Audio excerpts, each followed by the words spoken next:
அருண் கல்பனா கல்யாணம் நடக்கிற வரைக்கும் நான் இந்த டிராமாவை கண்டினியூ பண்ணலான்னு பார்த்தேன்டா. அதுக்குள்ள தெரிஞ்சு போச்சு, என்ன டென்ஷனா இருக்கு. சரி விட்றா, என்னைக்கா இருந்தாலும் இந்த சுச்சுவேஷனை நீ ஃபேஸ் பண்ணி தானே ஆகணும். இப்போ நீ நினைச்ச மாதிரி இல்லாம அங்க வேற ஏதாவது கூட நடந்திருக்கலாம்ல. அட்டென்ட் பண்ணி பேசினா தானே தெரியும். பேசுடா அப்படின்ற. டேய் கட் ஆயிடுச்சுடா. திரும்பவும் கால் பண்ணுவா, வெயிட் பண்றா.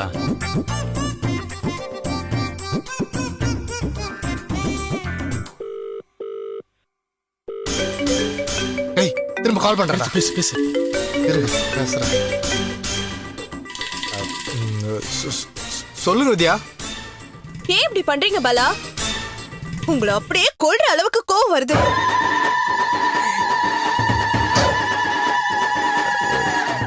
ஏன் வித்யா, என்னாச்சு? ஏன் இவ்ளோ டென்ஷனா பேசுறீங்க? ஒரு எமர்ஜென்சின்னு ஃபோன் பண்ண எடுக்க மாட்டீங்களா? இல்ல வண்டியில வந்துட்டு இருந்தேன். என்ன விஷயம் வித்யா? இப்ப நீங்க எங்க இருக்கீங்க? நான் வெளியே வந்திருக்கேன். சொல்லுங்க.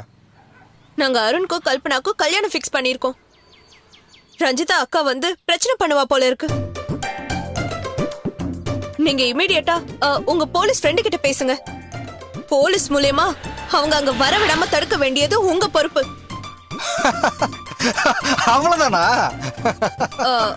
என்ன பாலா, நான் சீரியஸா பேசிட்டு இருக்கேன், நீங்க சிரிச்சிட்டு இருக்கீங்க. இல்ல அவ்வளவுதானா அப்படின்னு கேட்டேன். ஆமா, நீங்க இப்போ ரஞ்சிதாவோட அக்காவை தான் பார்க்க போயிருக்கீங்க அதானே?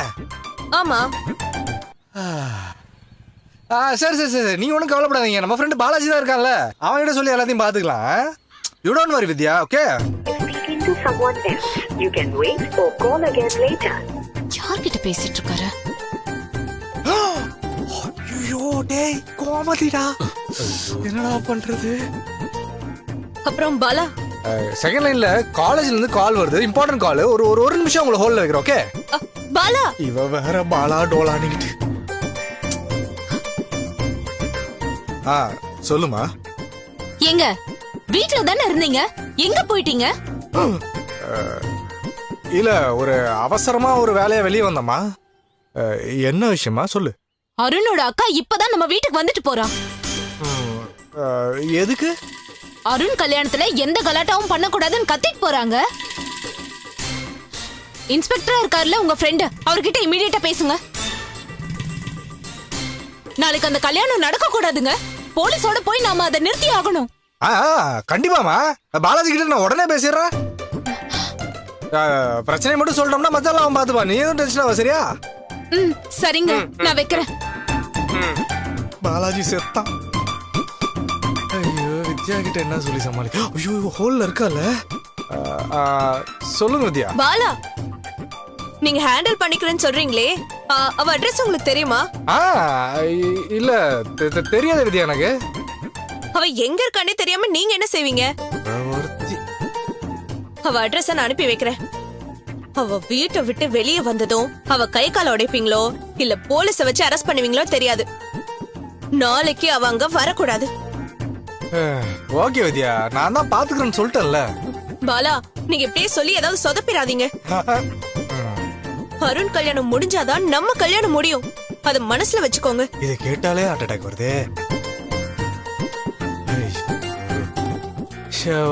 டேய் வித்யா என்ன தேடி அங்க போறடா. இப்பதான் கொஞ்சம் ரிலாக்ஸ்டா இருக்கு.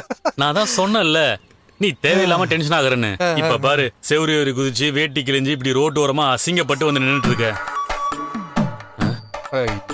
என்னடா என்னாச்சு? அந்த பைத்தியக்காரி என் வீட்டு அட்ரஸ எனக்கே அனுப்பிச்சு வச்சிருக்காடா. நேர்ல மாட்டணும்னா. சரி, இப்ப ரெண்டு பேருக்கிட்டையும் நான் பாத்துக்கிறேன்னு சொல்லிட்டியே, இப்ப என்னடா பண்ண போற? கேட்டேன்டா.